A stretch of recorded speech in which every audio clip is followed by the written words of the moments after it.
Hello नमस्कार, कसे आहात तुम्ही सर्व? मस्त आहात ना? मस्तच राहा. सर्वांना सर्वप्रथम श्री स्वामी समर्थ. तुम्हाला सर्वांना आजचा दिवस खूप चांगला जाओ. स्वामी कृपेने स्वामी महाराज तुमच्या प्रत्येक इच्छाकांक्षा पूर्ण करो, हीच मी स्वामींच्या चरणी प्रार्थना करतो आणि आजच्या व्हिडिओला सुरुवात करतो. तर कशी सुरू आहे तुमच्या सर्वांची दिवाळी मला कमेंट्समध्ये नक्की सांगा. तर आज आहे आपली धनोत्रयोदशी अर्थात दिवाळीचा दुसरा दिवस. तर तुम्हाला सर्वांना धनोत्रयोदशीच्या आणि दिवाळीच्या खूप खूप खूप शुभेच्छा. तुमची यंदाची दिवाळी खूप छान आणि मस्त आणि आनंद जाओ, हीच स्वामींचरणी प्रार्थना. तर आता माझं काय सुरू आहे की ते म्हणजे आज धनोत्रयोदशीची मला पूजा मांडायची होती. तर मांडण्याच्या आधी म्हटलं काय काय अशी तयारी करू. तर ह्या लाईट्स मी ॲमेझॉनवरून मागवल्या होत्या. तर म्हटलं की यावेळेस लाईट्स लावतो पाठीमागे, म्हणजे ते आणखीन पूजेमध्ये खूप छान इफेक्ट येईल. तर ही मी ॲमेझॉनवरून मागवली होती लाईट. तर ह्याची लिंक हवी असेल तर मी तुम्हाला देईन डिस्क्रिप्शनमध्ये. तर ॲमेझॉनवरून ही मी परचेस केली होती. अवघे खूप छान रिजनेबल होती, छान आहे. तर त्याच्यानंतर आता पटापटा मग मी लाईट्स लावून घेतो आहे.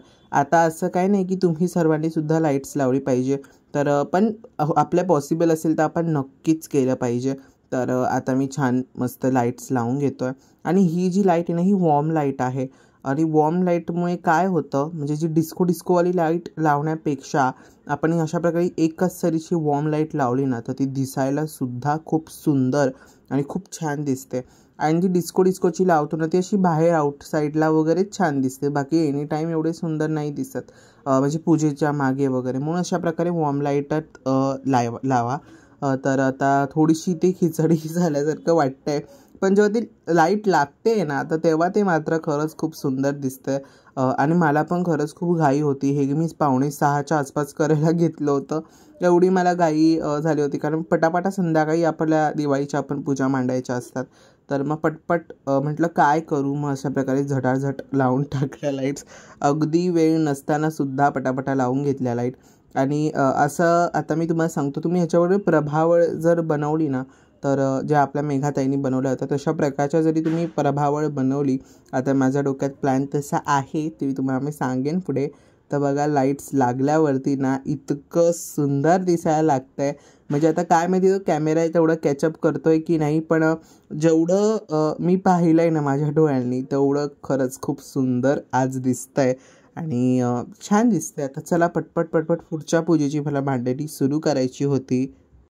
तोपर्यंत मग माझी पूजेची मांडणी थोडंफार झालं आणि मन्विता बाहेर रांगोळी काढत होती. मन्विताला मी नेहमी सांगतो की मन्विता लवकर बसत जा रांगोळी काढायला, आणि ती रांगोळी काढते तेव्हा इतका वेळ लावते की मी काय सांगू. खूप म्हणजे खूप वेळ ती लावते. आणि मग त्याच्यानंतर मग काय होतं, मग तिने संजयला ते असेच सगळा पसारा दारात घेऊन बसते. तर ते खरंच खूप चांगलं नाही वाटत. मग मी तुम्हा सर्वांना सांगतो की तुम्ही लवकर रांगोळी काढायला बसा. आणि तिने संजेच्या वेळेला मग जास्त असा पसारा बाहेर ठेवू नका, छान मोकळं ठेवण्याचा प्रयत्न करा संध्याकाळी. कारण आणि लक्ष्मीपूजनला तर आवर्जून बाहेरचं, आता एनी टाईम तर आपण करतोच, पण लक्ष्मीपूजनसारखा एकदम महत्त्वाचा दिवस आहे तो असाच वाया जाऊ देऊ नका, चांगला आणि मस्त करा. तर आता मन्विता पण छान पटापटा रांगोळी काढून घेत होती आणि ती एवढ्या मोठ्या मोठ्या रांगोळ्या शोधते. तिला मिळतात पण कुठून बऱ्या काय माहिती. तर हा जो माझा पॅसेज आहे ना बाहेरचा, तो मी पूर्ण खालती केला होता, म्हणजे रांगोळ्या काढायला, लाईट म्हणजे दिवे वगैरे लावायला खूप बरं पडतं. आणि मग त्याच्यानंतर मग म्हटलं तिचं ते काम सुरूच आहे, तोपर्यंत मी माझं काम आहे ते करतो. आणि आज आता छान मस्त मी स्वस्तिक काढून घेतो आहे. आणि आजचं स्वस्तिक बघा किती सुंदर आलं आहे ना, म्हणजे आजची पूजाच खरं तर बघायला जाल तर खूप सुंदर मांडली गेलेली आहे माझी. अगदी म्हणजे काय सांगू, कोण बघेल त्याच्या डोळ्याचं पारणं फिटेल, इतकी सुंदर आजची माझी पूजा मांडली गेली आहे. तर हा जो माझा मोठा चौरंग आहे, उंच आहे हा बऱ्यापैकी, तर आज मी तो मांडला आहे. त्याच्यानंतर हे माझं जे वस्त्र आहे छान कमळाचं, ते मी मांडलं आहे. हा पूर्ण वेल्वेटचा कपडा आहे आणि त्याच्यावरती मग मी ते वर्क म्हणजे स्लेस वगैरे असतं ना, तर ते करून घेतलं आहे. तर मग आता मी काही तुम्हाला पूर्ण मांडणी सांगत नाही आहे, कारण मागच्या वर्षीचे व्हिडिओ आपले बरेचसे झालेले आहेत मांडणीवरती, की काय करायचं, कशी करायची पूजा, त्याच्यानंतर काय काय नैवेद्य, वाचन, पठण काय काय आपण करायचं, तर हे सर्व मी तुमच्या सर्वांसोबत आधी शेअर केलेलं आहे. जर तुम्ही बघितलं नसाल तर नक्की बघा. त्या व्हिडिओची लिंकसुद्धा मी तुम्हाला ह्या व्हिडिओमध्ये देईन. मागच्या वर्षीच्या धनतेरसच्या पूजेची मांडणीचा व्हिडिओ मी तुम्हाला ह्या व्हिडिओमध्ये देईन. म्हणजे तुम्हाला कशी मांडणी करायची हे सर्व तुम्हाला नीटनेटकं समजून येईल. पण तसंही जरी तुम्ही असा हा व्हिडिओ पाहिलात ना पूर्ण, तरी तुम्हाला तो इझिली समजून येईल. कारण तसं मी दाखवलेलं आहे ऑलमोस्ट सगळं छान मस्त. म्हणजे आपण जो कलश मांडतो तो कलश आपल्याला मांडायचा आहे. त्याच्यानंतर दिवे आपण मांडतो. त्याच्यानंतर धने आणि गुळाचा सगळ्यात महत्त्वाचा असतो तो आपला नैवेद्य घ्यायचा आहे. त्याच्यानंतर जे 5 कुंभ आपण पुढे ठेवलेत, तर त्या कुंभामध्ये 5 प्रकारची धान्य घ्यायची आहेत किंवा डाळी घ्यायच्या आहेत. आपल्याकडे जे असेल ते धान्य आपण त्याच्यात घ्यायचं आहे. गहू, तांदूळ, त्याच्यानंतर जे अवेलेबल असेल ते आपण त्याच्यामध्ये घ्यायचं आहे. त्याच्यानंतर आता मी गणपती बाप्पांची स्थापना करून झाली, मग त्यांचं पूजन झालं. मग लक्ष्मी मातेची मी स्थापना केली, त्यांचं पूजन झालं. मग भगवान विष्णूंची मी स्थापना केली. आता भगवान विष्णूंची माझ्याकडे मूर्ती नाही आहे, म्हणून मग मी ती ते ठेवत नाही. तिथे मी सुपारी ठेवतो. आणि भगवान कुबेरांची सुद्धा माझ्याकडे मूर्ती नाही आहे, तर म्हणून मग मी पण तिथे सुपारीच ठेवतो. तर भगवान विष्णू आणि भगवान कुबेरांची मी सुपारीच ठेवतो पूजेमध्ये. तर त्याच्यानंतर आता भगवान धन्वंतरींचं पूजन करून घेतलं, कारण आज त्यांचा खरा वाण आहे धनत्रयोदशीच्या दिवशीचा. तर आता त्यांचं पूजन करून झालं. मग त्याच्यानंतर जे आपण कलश स्थापना केलेली आहे त्याचं आपल्याला पूजन करायचं आहे. तर आता मी छान कलशचं पूजन करून घेतलं. आणि आता बरेच जण म्हणतात की धनत्रयोदशीला कलश पूजन वगैरे असं नाही, साधीच पूजा करायची असते. तर तुम्ही साधीसुद्धा पूजा करू शकता. पण मी कलश वगैरे ठेवून रीतसर नीटनेटकी जशी आपली पूर्वीपासून सुरू आहे पूजा, तर मी तशीच करतो. आता बरेच वर्ष झाली मी धनत्रयोदशीची वसुबारसची पूजा करतो. आता दर 3-4 वर्ष झाली की मी छान अशी मस्त पूजा ही करतच असतो. आणि खूप बघा ते फूल आहे ना, सारखं सगळं पटापटा फुलं पडत होती, राहतच नव्हतं फूल. म्हणजे धान्यांच्या इथे ठेवतोय ते राहत नव्हतं. आणि काय झालं आहे काय माहिती, राहतच नव्हतं. धडाधडा फुलं खालती पडत होती. तर असं त्याच्यानंतर आता छान अशी मस्त माझी पूजा झालेली आहे. तर आता छान आपण दिवा लावायचा. दिवा तर आपण पहिला लावलेलाच आहे, अर्थात तुपाचा दिवा लावायचा, अगरबत्ती ओवाळायची आणि धन्वंतरींचा मंत्र जाप करायचा, भगवान विष्णूंचं मंत्र जाप करायचं, माता लक्ष्मीचं मंत्र जाप करायचं. त्याच्यानंतर मग आपलं स्वामी महाराजांचं मंत्र जाप करायचं. तर असे थोडं जे सगळं पठण आहे ते आपण करायचं. आणि जी आपली नित्य सेवा आहे त्याचंसुद्धा आपण पठण करायचं आहे. ते विसरायचं नाही आहे. हे वाचन केलं म्हणून ते विसरायचं अजिबात नाही आहे. त्याच्यानंतर आज खूप महत्त्वाचं असं माझ्यासोबत घडलं. एक पुढे मी सांगेन तो दैवी अनुभव तुम्हाला की तो नक्की काय. तर आजच्या दिवशी 13 दिव्यांना खूप महत्त्व असतं. वसुबारसला आपण 12 दिवे लावतो आणि धनतेरसला आपण 13 दिवे लावतो. तर आता मी ते 13 दिवे लावतोय. इथे मी तेलाचे दिवे लावलेले नाही आहेत. आपले जे हे रेडीमेड दिवे येतात वॅक्सचे, मी तेच लावलेत. त्याच्या मागचं कारणसुद्धा सांगतो की कारण तेलाचं लावलं ना ते भडभड जळत जातं तेल आणि मग ते खूप अशी आग एकदम होते. तर म्हणून मग मी हे दिवे इथे लावलेत. आणि छान असे 13 दिव्यांचं आजचं महत्त्व असतं 13 दिव्यांना. तर म्हणून आज मी 13 दिवे लावतोय. आणि तो एक दैवी अनुभव माझ्यासोबत काय झाला तर तो मी तुम्हाला पुढे सांगणारच आहे. जर आता सांगितलं तर तो सस्पेन्स राहणार नाही तुम्हाला, तर म्हणून मी तुम्हाला पुढे सांगणार आहे. पण आजची पूजा माझी कशी झाली आहे मला कमेंट्समध्ये नक्की सांगा. त्याच्यानंतर आणखीन सगळ्यात महत्त्वाचं आजच्या दिवशी असतं ते म्हणजे यमदीपदान. तर आता मी छान असं मस्त यमदीपदान करतोय. यमदीपदानामध्ये खूप छान मस्त अनुभव तुम्हाला जरी आले असतील तर मला कमेंटमध्ये नक्की सांगा. एकाचा DM आला होता म्हणून मी तुम्हाला सांगतो यमदीपदानाचं काय महत्त्व आहे. तर छान असं माझं आजचं यमदीपदान झालेलं आहे. त्याच्यानंतर मग आता धन्वंतरींची जी आपण छान 13 दिवे लावले, छान लाईटिंग केलेली आहे, पूजा झालेली आहे. मग तिथे आता छान त्यांची कपूर आरती करून घ्यायची आणि मग पठण करायचं.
तुमच्या सर्वांना यंदाच्या धनत्रयोदशीच्या खूप खूप खूप शुभेच्छा. तुमच्या सर्वांच्या आयुष्यात नेहमी सुख, शांती, धन, ऐश्वर्य, आरोग्य, वैभव आणि आनंद आणि सगळ्यात महत्वाचं निरोगी हे सर्व राहो, हेच स्वामींच्या चरणी प्रार्थना. तर आजची पूजा आपली कशी झाली आहे मला कमेंट्स मध्ये नक्की सांगा. खरं म्हणायला गेलं तर अशी विचारण्याची गरजच नाहीये, इतकी सुंदर आजची आपली पूजा झाली. आणि सगळ्यात महत्वाचं यावर्षी मी ठरवलं होतं, या वर्षी म्हणजे तसं मी कधी केलं नव्हतं हे, ह्या वर्षी मी पहिल्यांदा केलं की ते म्हणजे जे धनतेरसला आपण 13 दिवे लावतो, तर सकाळपासून याचा धनतेरसचा जो 18 तारखेचा दिवस आहे तेव्हापासून मी डोक्यात विचार केला की मी 13 दिवे लावणार नाही, 13 दिवे लावणार नाही. हाच मी डोक्यात विचार केला. त्याचं कारण असं की म्हणजे इथे व्हेंटिलेशनचा एवढा एरिया जास्त मोठा नाहीये. ही जी एक खिडकी तुम्हाला दिसते तेवढंच व्हेंटिलेशनसाठी एरिया आहे. आणि जर इथे दिवे लावले तर वरती पंखा नाही सुरू करू शकत. तर हा एक मोठा प्रॉब्लेम होता माझ्यासाठी. आणि पण असं म्हणतात ना की मनात इच्छा असते आपल्या, पण आपण त्या इच्छेविरुद्ध काही कारणांमुळे जातो आणि मग ती गोष्ट होत नाही. पण जर तुम्ही आध्यात्मिक मार्गात असाल आणि स्वामी शक्ती किंवा ती जी दैवी शक्ती जर तुमच्या पाठीशी असेल ना, तर तुमच्या मनात असलेली प्रत्येक गोष्ट ही पूर्ण होतेच. आणि हा पावलोपावली क्षणोक्षणी मला अनुभव असतो. आणि अगदी जेव्हा पण मी केव्हा रडकुंडीला येतो किंवा काही होतं माझ्यासोबत, तेव्हा तीच दैवी शक्ती मला पावलोपावली मदत करते. तर हेच मी कमवलंय ह्या भक्तीमधून किंवा ह्या आध्यात्मिक मार्गामधून की ते माझ्या पाठीशी आहेत. आणि अगदी तसंच झालं की ते म्हणजे मला काही सुचत नव्हतं की म्हटलं माझी पूजा झालीये पटकन, मग असं म्हटलं की मी दरवर्षीच करतो, असं ते एक रूट बनतो ना आपला, तसंच झालं माझ्यासोबत. मला काय सुचलंच नाही. मी उठलो डायरेक्ट. तो आता मी ज्या नवीन 3 डझन पंत्या घेतल्या तिला एक डिझाईन बाहेर काढली, ते 12 दिव्यांची. आणि त्याच्यात दुसऱ्या डिझाईन मधला एक मध्ये सेंटरसाठी काढला.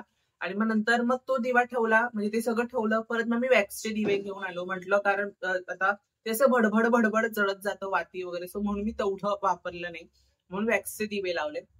मग मी ते घेऊन आलो, लावलं. आणि मला असं रिअलाइजच नाही झालं की मी नाही लावणार होतो, किंवा मी सकाळपासून डोक्यात विचार केला की मी नाही लावणार आहे. कारण त्या मागचं असं कारण असं की हे इथे व्हेंटिलेशनला एवढा छान एरिया नाही की जेवढी ती हीट आहे ती पटपट पटपट बाहेर जाईल. त्यासाठी दरवाजा बाद मला उघडा ठेवावा लागेल आणि ही जी खिडकी आहे ती सुद्धा उघडी ठेवावी लागेल. आणि सगळ्यात महत्वाचं, दरवाजा ते मी उघडाच ठेवतो संध्याकाळी दिवासनी संजेला. तर ही जी खिडकी आहे व्हेंटिलेशनची ती मला बंद ठेवावी लागते संध्याकाळी, कारण जो देवघराचा वरचा दिवा आहे तर तो विझतो का, म्हणजे हवा खूप जोरात असते ना, हा एरिया आहे ना खूप असा इकडे प्रचंड प्रमाणामध्ये हवा आहे. आणि तिन्ही सांजेच्या वेळी तर अजिबात विचारायला नको, एवढी हवा असते या एरियामध्ये. तर मग विचार केला की नाही नाही असू दे, नको. पण मनात इच्छा होती की करूया यार, काय का नको. पण हे मागचं मोठं कारण की असं आता दिवे एवढे मी लावले तर पंखा लावण्याचा सुद्धा इश्यू आहे. तुम्हाला माझ्या स्किन वरून पण वाटत असेल की गरम तेवढं होत आहे. पण काय करणार, हाच एक मोठा पॉइंट होता माझ्यासाठी की मी नाही लावणार. आणि असं सगळं झालं. आणि मग कधी मला काही समजलं नाही, त्या पूजेच्या धुंदीमध्येच मी पटापटा ते सगळं केलं आणि तेवढे दिवे लावून सुद्धा टाकले. तर कदाचित त्यांना ही सेवा माझ्याकडून करून घ्यायची असेल, ह्या मागे पण काहीतरी महत्व असेल, म्हणून आपले पूर्वज किंवा आधीपासून एवढ्या सर्व प्रथा पुढे येत चालल्यात, ह्या मागे पण काहीतरी महत्व असू शकतं. ते मला काही माहिती नाही. जर तुम्हाला माहिती असेल धनतेरसला 13 दिवे लावण्याचं काय महत्व आहे, तर मला प्लीज कमेंट्स मध्ये सांगा. त्याच्यानंतर मी आज यमदीपदान केलं. यमदीपदान मी दरवर्षी करतो, गेली 3-4 वर्ष मी यमदीपदान करतोय. तर यावर्षी यमदीपदान केलं. त्याच्यानंतर मग एवढी छान अनुभव देवाचे येतात ना, तर म्हणून मी स्वतःला खूप भाग्यवान आणि खूप भारी असं समजेल की ती दैवी शक्ती नेहमी माझ्या सोबत असते आणि ती दैवी शक्ती नेहमी माझ्या पाठीशी असते. आणि प्रत्येक वेळेस माझ्या ज्या मनात आहे ती गोष्ट पूर्ण होतेच म्हणजे होतेच. कधी असं नाही की माझ्या जे मनात आहे ती गोष्ट कधी पूर्ण झाली नाही, असं कधीच नाही. ना माझ्या आई वडिलांनी तसं केलं, ना माझ्या स्वामींनी केलं, ना माझ्या बहिणींनी केलं, ना कोणी केलं. माझ्या मनात जी असते ना ती गोष्ट कशीही करून काहीही करू, भले ती गोष्ट एंडिंगला किंवा ऐन वेळेला होऊ दे, पण ती गोष्ट होतेच. हा अनुभव आहे माझा. आणि हेच मी नेहमी तुम्हाला सांगतो की हीच माझी श्रीमंती आहे, हेच मी कमवलंय अध्यात्म मार्गामधून. बरेच जण मला विचार करतात, म्हणजे विचार करतात काय, विचारतात सुद्धा. अगदी म्हणजे आजूबाजूला तर वेगळाच विचार आहे, त्याचा तो सोडूनच प्रश्न वेगळा आहे. पण बरेच जण मला असाही सुद्धा कमेंट्स करतात किंवा बरेच जण बोलतात, पण ह्या वयात अध्यात्माची गरज का. तर अध्यात्माची गरजाला वय नसतं. अगदी तुम्ही 100रावी पार करा, 150रावी पार करा, किती पण पार करा, अध्यात्मात तुम्ही कधीही येऊ शकता. आणि सगळ्यात महत्वाचं, तो कुठला दरवाजा नाहीये किंवा तो कुठलं घर नाहीये की तुम्ही डायरेक्ट आलात. त्यांचं बोलवणं आलं, त्यांनी तुम्हाला स्वीकारलं, तर तुम्ही अध्यात्मात मार्गात येऊ शकतात. नाहीतर सगळं त्यांच्या हातामध्ये आहे. आपलं अन्न, वस्त्र, निवारे सगळं त्यांच्या हातामध्ये आहे. ते सगळं सांभाळणारे आहेत आणि ते सगळे पालनहार आहेत. तर म्हणजे त्यांच्या विना सृष्टीचा एक पानही हलणार नाही असं आहे. तर म्हणूनच मी तुम्हाला सांगेन की खरंच ह्या जनरेशनची जी मुलं आहेत ना, त्यांनी मी खरंच सांगेन कोणत्या तरी एका देवाचं किंवा काहीतरी तुमच्या घरात जे कुलदैवत असेल, कुलदेवी असेल, ग्रामदेवी असेल, वास्तुदेवी असेल, काहीही थोडं तरी दररोज नित्य सेवा किंवा अध्यात्म मार्ग ठेवा. मी खरंच ह्या गोष्टींनी जेव्हापासून मी अध्यात्मात आलोय ना, त्यापासून सगळ्या अशा पॉइंट ऑफ व्ह्यू गोष्टी बदललेल्या आहेत माझ्या आयुष्यामध्ये.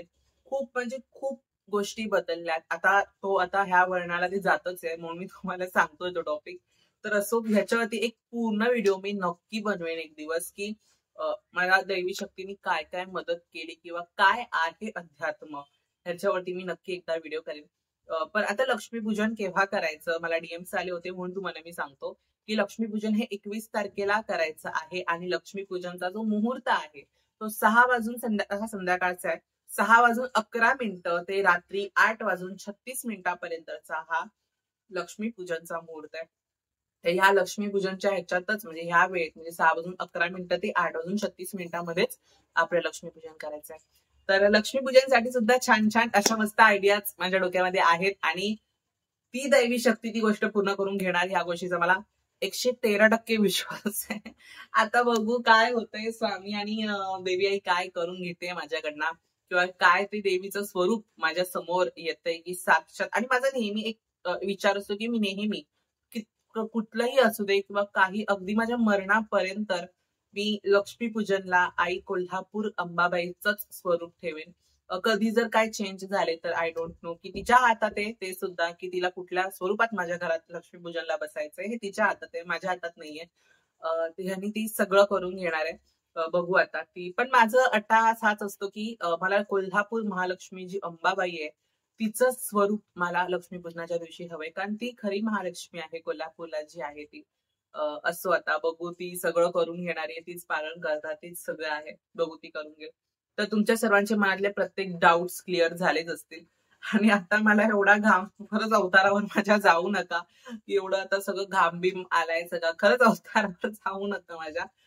चला, आजचा व्हिडिओ तुम्हाला सर्वांना आवडला असेल तर व्हिडिओ लाईक, शेअर, सबस्क्राईब नक्की करा. पुन्हा भेटूयात अशा उद्याच्या एका नवीन व्हिडिओमध्ये. तोपर्यंत सर्वांना बाय आणि सर्वांना श्री स्वामी समर्थ.